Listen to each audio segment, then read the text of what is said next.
Hello, আসসালামু আলাইকুম guys. আশা করছি আপনারা সবাই ভালো আছেন। আজকের ভিডিওতে আপনাদের সবাইকে স্বাগতম। আমি এসে গেছি আরেকটা ভিডিও নিয়ে। আজকের ভিডিওতে আমরা যা নিয়ে আলোচনা করব তা ইতিমধ্যে আপনারা জেনে গেছেন ভিডিও টাইটেল এবং থাম্বনেইল দেখে। অবশ্য আমি তারপর আপনাদেরকে শেয়ার করে দিতেছি। আজকের ভিডিওটা হলো আমরা অনেক সময় গিগ যে সারি ফাইবারে যে আমরা গিগগুলা পাবলিশ করি, সেই গিগগুলা মাঝে মাঝে আমরা ডিলিট করি, আবার এডিট করি। তাই ডিলিট আর এডিট করলে হয় কি? আচ্ছা, এখন আমি আপনাদেরকে দেখাই প্রথমে যে জিনিসটা আমি কি বুঝাইতে দিতেছি। এই দেখেন, এখানে আমার 3টা গিগ আছে।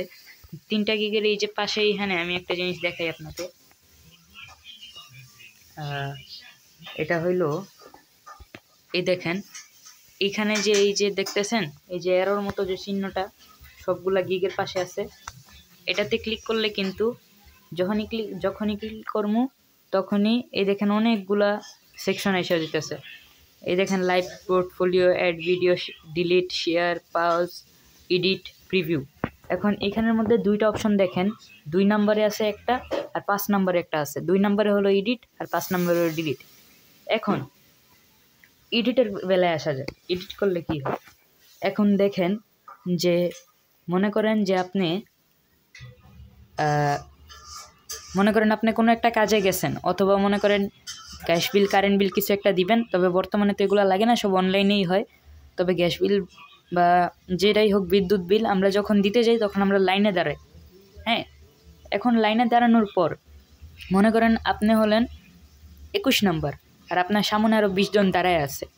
এখন আপনার ওয়াশরুমে যাইতে হবে, অথবা কোনো দরকার, ফোন দিছে কেউ, অথবা হয়তো আপনার কেউ মনে করেন কেউ বলছে যে এখানে আসতে দরকার।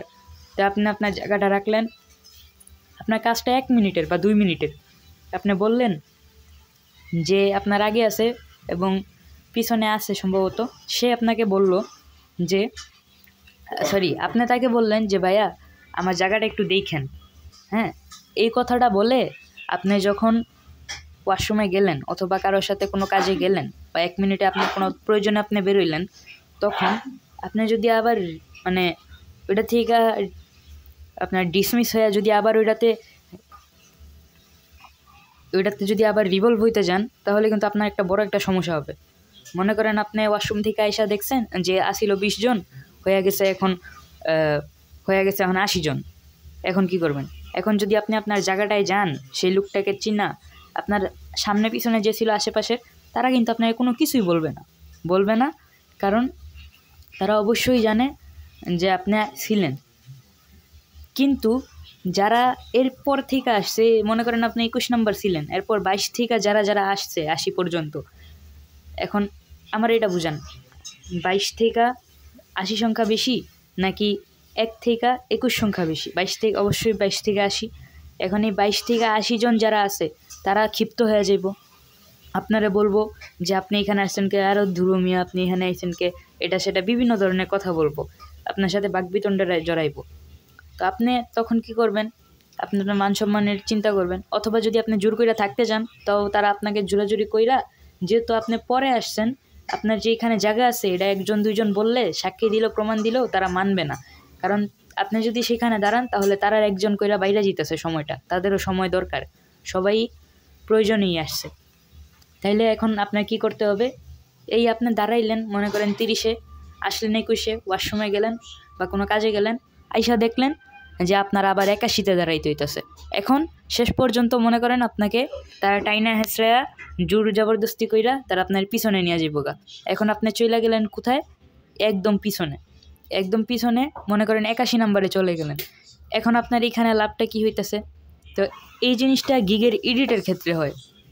আমরা সবাই জানি যে একটা জিনিস যখন আমরা এডিট করি, পরে যখন ওটা আবার পাবলিশ করি, তখন কিন্তু ওইটা আবার নতুন করে পাবলিশ হয়। ওটা যেটাই হোক, ফেসবুক হোক, ইনস্টাগ্রাম হোক, আর ইউটিউব আর ফাইবারই হোক না কেন। এখন দেখেন এই গিগটা যদি আমি এখানে এডিট করি, এডিট করার পরে যদি আবার রিনিউভাবে পাবলিশ করি, এখন আমি এখানে দেখেন আমার গিগটা প্রফেশনাল বিজনেস কার্ড ডিজাইনের। এখন এই বিজনেস কার্ড ডিজাইনের লাইনে দাঁড়ায় আছে 10,000 জন। এখানের মধ্যে আমি ধরলাম আমি 500 নম্বরে আছি। এখন আমি যদি আবার এডিট করে পাবলিশ করি, তাহলে আমার আবার 10,001 জনের মধ্যে যাইতে হইব। বুঝতে পারছেন? তো গিগ যখন আমরা এডিট করি, এটা করলে আমাদের উপরে এই প্রভাবটা পড়ে যে আমরা মানে আমাদের পিছনে যারা ছিল মানে আমাদের পরে যারা গিগ সারছে, গিগ পাবলিশ করছে, আমরা যদি গিগটা আবার এডিট করে আবার পাবলিশ করি তাহলে আমার গিগটা আবার মানে হয়ে যাবে, কি বলে, পিছিয়ে যাবে। মনে করেন আপনি এখন গিগ সারছেন আর আপনার পরে আরও 5 জন সারছে, আবার আপনি আজকেই এডিট করে আবার সারলেন, তখন কিন্তু আপনারটা পিছনে চলে যাবে। মানে সে লাস্টে যে 5 নাম্বার জন সারছে তার কাছে মানে তারপরে আপনি থাকবেন, এবং যে 5 জন আপনার পরে করছে তারা 5 জন আগে যাবে।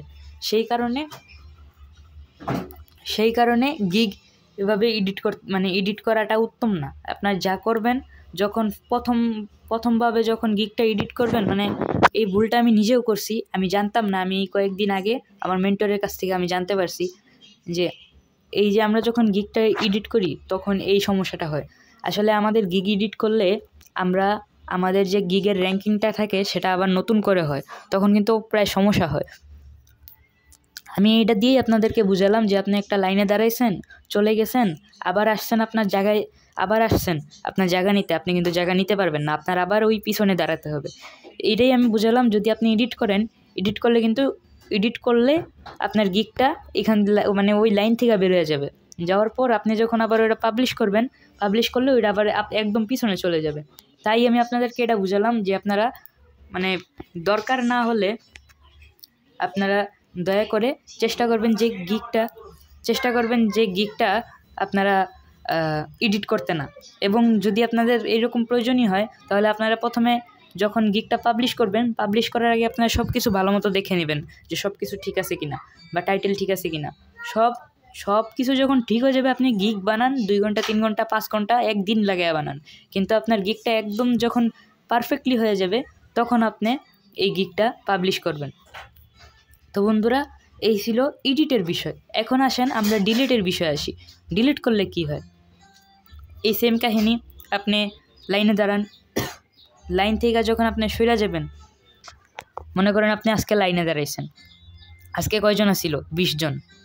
এখন আপনি পরের দিন আসছেন, আপনি চিন্তা করলেন আজকে বেশি দেরি হইতেছে, আমি এখানে দাঁড়াইমু না, আপনি চলে গেলেন।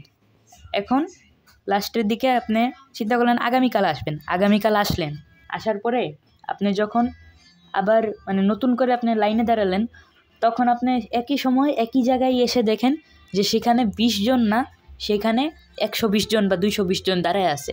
তখন কি হবে আপনার অবস্থাটা? তখন আপনি অবশ্যই চিন্তা করবেন যে না, এখন আর যাওয়ার দরকার নেই, আমি আবার কালকে যাবো, কালকে সেই অবস্থাটা হবে।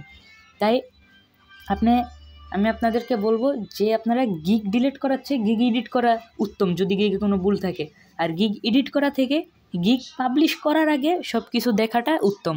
কারণ দেখেন, আপনি যদি গিগ ডিলিট করেন তাহলে আপনি অনেক পিছিয়ে যাবেন, আর যদি আপনি গিগ ডিলিটই করতে হয় তাহলে সেই হিসাবে আপনার গিগটা এডিট করাই উত্তম হবে। কিন্তু আপনার গিগটা যদি এডিট করতে হয়, মানে এডিট করার সেরকম প্রয়োজন না, এডিট না করলেও হবে, এটা আপনার অত একটা প্রয়োজনীয় কিছু না এডিট করা। আপনি এখন যখন আপনি নতুন করে একটা গিগ সারবেন তখন আপনি ওই জিনিসটা খেয়াল রাখবেন। যখন আপনি গিগটা সারবেন তখন আপনার গিগের সব কিছু, ইমেজ, গিগের ডিসক্রিপশন, FAQ, আর এরপরে টাইটেল, যা কিছু আছে, আপনার সাবজেক্ট, ক্যাটাগরি, এগুলো যা কিছু আছে সব কিছু আপনি গিগ পাবলিশ করার সময় সব কিছু খেয়াল মতো দেখে দিবেন। তাহলে আপনার গিগ এডিটও করা লাগবে না, ডিলিটও করা লাগবে না। এখন আপনি যদি এডিট করেন তাহলে আপনি কয়েকাংশে পিছিয়ে যাবেন, মানে যারা আপনার পরে করছে তাদের পিছনে আপনি চলে যাবেন। এবং যদি ডিলিট করে যদি 1 ঘন্টা 2 ঘন্টা পরে বানান তাহলে আপনি অনেক পিছিয়ে চলে যাবেন। এখন আপনার গিগটা যে র্যাঙ্কিং করবে তাদের জন্য যে সময় দিতে হবে, আপনি যদি সময় না দিতে পারেন তাহলে তো আপনার গিগটা রান করবে না। তাই বন্ধুরা, আপনারা কখনো গিগ ডিলিট করবেন না। আর যদি ডিলিট করতেই হয় তাহলে এডিট করবেন, মানে যত পারেন ডিলিট করবেন না, এডিট করার চেষ্টা করবেন। আর যদি এডিট করার আগে একবার চিন্তা করবেন যে এটা কি আমার এখন দরকার, মানে এডিট করা কি প্রয়োজন, বেশি একটা প্রয়োজন, মানে ভিডিও টাইটেল একটা অক্ষর ভুল হচ্ছে, এটা কি কোনো সমস্যা? এখন দেখেন, আমরা অনেক ছোটোখাটো ভুলের কারণে আমরা এই জিনিসগুলো বারবার করি, যাতে আমরা অনেক পিছিয়ে যাই, তাই আপনারা বায়ার পান না। এখন এই হলো প্রথম কারণ। এবং দ্বিতীয় কারণ হলো, দেখেন আপনার যদি গিগটা ডিলিটই করতে হয় তাহলে আপনি প্রথমে চিন্তা করবেন যে গিগটা কি এডিট করা যাবে, তাহলে আপনি এডিট করবেন। আর যদি দেখেন যে না, এটা আমার ডিলিটই করা লাগবে, কোনোভাবে হইতেছে না, তখন আপনি ডিলিট করতে পারেন। আর যখন আপনি এডিট করবেন গিগটা, তখন এডিটে ক্লিক করার আগে একবার মাথায় চিন্তা করবেন যে আপনি গিগটা একবার প্রিভিউ করবেন, গিগটার মধ্যে কোনো সমস্যা আছে কি না, আপনার গিগের ইমেজ কি ঠিক আছে, গিগের যে টাইটেলটা সেটা ঠিক আছে, গিগের ডিসক্রিপশন ঠিক আছে, সব কিছু ঠিকঠাক লিখছেন। যদি এটা দেখেন, চিন্তা করেন যদি না এটা আপাতত থাকুক, এটা কোনো ম্যাটার করবে না, তাহলে আপনাদের এই গিগটি এডিট বা ডিলিট করার কোনো প্রয়োজনই নেই, বুঝতে পারছেন? আর হ্যাঁ বন্ধুরা, এখন দেখেন আপনাদের যদি এরকম কোনো কিছু হয়ে থাকে যে এই ফাইবার থেকে যদি আপনাদের জানায় যে আপনার গিগটা ডিলিট এডিট করতে হবে, চেঞ্জ করতে হবে, অথবা যদি দেখেন যে না এটা তো বড় একটা ভুল, এটার কারণে বায়ার বিভ্রান্ত হইতে পারে, আপনার অ্যাকাউন্টে ফ্ল্যাগ পড়তে পারে, বিভিন্ন বিষয় আছে, সেগুলোর জন্য আপনি এটা যদি কমিউনিটি স্ট্যান্ডার্ডের লঙ্ঘন হয়ে থাকে তাহলে আপনি এটা এডিট করতে পারেন। কিন্তু এটা যদি এরকম কোনো কিছু না থাকে, এটার কারণে যদি আপনার অ্যাকাউন্টে কোনো প্রবলেম না করে, তাহলে আপনার প্রয়োজন নেই এটা এডিট করার।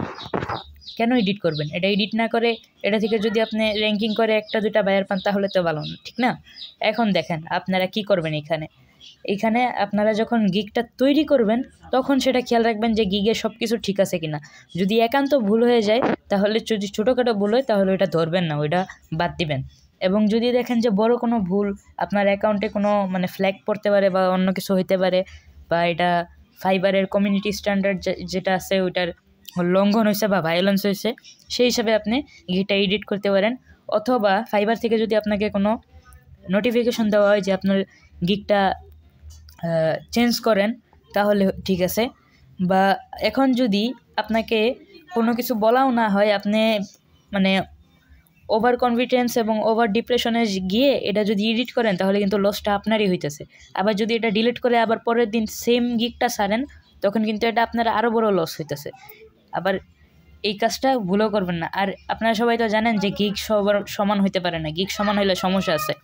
আপনারা কোনো সময় ভুল করেও গিগ বেশি প্রয়োজন না হলে গিগ ডিলিটও করবেন না, গিগ এডিট করবেন না, আর গিগ ডিলিট তো করবেনই না। তো বন্ধুরা, আপনাদের যদি কোনো সমস্যা হয়ে থাকে, আপনারা ফার্স্টে এটা খেয়াল করবেন যে আপনাদের যে প্রবলেমটা আছে, মূল প্রবলেমটা, সেই প্রবলেমটার জন্য আপনাদের যা করতে হবে। ওকে বন্ধুরা, আপনারা শুধু একটা জিনিস খেয়াল করবেন যে যখন আপনারা এই কাজটা করবেন, তখন আপনারা গিগটা একদম সুন্দর মতো দেখে আপলোড করবেন, কখনো ডিলিটও করবেন না আর এডিটও করবেন না। এটা করার চেয়ে ভালো হবে যে আপনি যদি এটা আপনি ভুল করছেন, পরবর্তীতে আপনি যখন আরেকটা গিগ ছাড়বেন, তখন সেই গিগটা আপনি নতুন করে সেই গিগটা আপনি যখন নতুন করে ছাড়তেছেন, তখন সব কিছু খেয়াল করে দেওয়া, ঠান্ডা মাথায় কাজ করবেন, তাহলে আপনার কাজটা হবে। ওকে বন্ধুরা, বুঝতে পারছেন? ওকে, তো বন্ধুরা, এই ছিল আজকের ভিডিও। আশা করছি আপনারা সবাই বুঝতে পেরেছেন। আর আমার চ্যানেলে নতুন হয়ে থাকলে আমার চ্যানেলটা সাবস্ক্রাইব করবেন এবং ভিডিওটি ভালো লাগলে লাইক দিবেন। তো আরেকটা জিনিস বলতেছি যে আপনারা যদি ভিডিওটা বুঝে থাকেন, তাহলে আমাকে ভিডিওটা কারোর কাছে শেয়ার দিবেন, অথবা আপনারা যদি ভিডিওটা বুঝতে অসুবিধা হয়, তাহলে আপনারা আবার ভিডিওটা দেখবেন মনোযোগ দিয়ে। তো বন্ধুরা, এই ছিল আজকের ভিডিও। আশা করছি আপনারা সবাই বুঝতে পারছেন। আর আপনারা যদি আমার আগের ভিডিওটা না দেখে থাকেন, তাহলে আমার আগের ভিডিওটি দেখবেন। আমি এর আগের ভিডিওতে দেখিয়েছিলাম যে কিভাবে ফাইবারের অ্যাকাউন্ট ডিসেবল করতে হয়, অর্থাৎ ডিলিট করতে হয়। যখন একটা ফাইবার অ্যাকাউন্টের 1 বছর 2 বছর হয়ে যায়, পায় না, তখন সেটা ডিলিট করতে হয়। তো ডিলিটটা কিভাবে করতে হয় সহজে স্টেপ বাই স্টেপ আমি দেখিয়ে দিছি। আপনারা না দেখে থাকলে দেখবেন এবং আমার চ্যানেলটা অবশ্যই সাবস্ক্রাইব করবেন। তো বন্ধুরা, এই ছিল আজকের ভিডিও। ভালো থাকবেন, সুস্থ থাকবেন, আমার জন্য দোয়া করবেন। আল্লাহ হাফিজ, আসসালামু আলাইকুম।